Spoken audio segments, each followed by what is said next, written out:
Buwan ng Agosto, buwan ng wikang Pilipino. Sa wakas, nasolo rin kita, Tagaytay Science.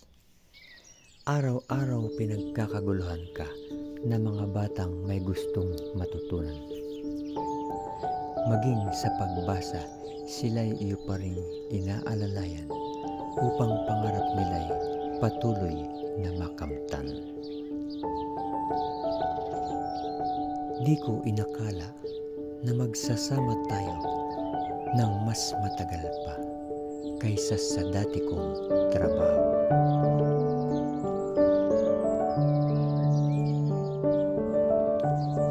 Malaki ang sweldo dahil inhinyero.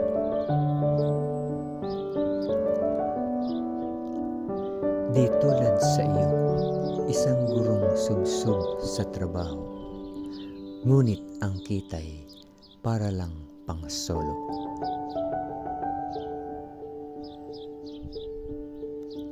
At habang tumatagal sa piling mo, maraming nagbabago sa aking pagkatao.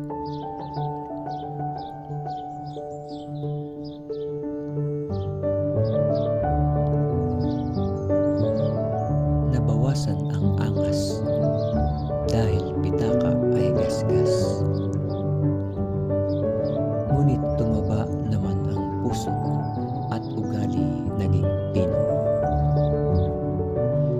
Natutong magmahal sa batang hindi ko kaano-ano. Sa huli natutunan ko na ring sila'y ituring na anak ko. Nalulungkot kapag sila'y malungkot, mas maligaya kapag sila'y masasaya. Kakaibang karanasan ang dulot mo sa akin. Hindi matatawaran, hindi mapapantayan, hindi mababayaran.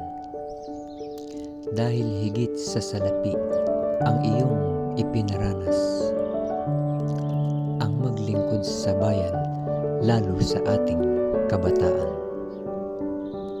Maaari palang lumigaya kahit salat sa kayamanan.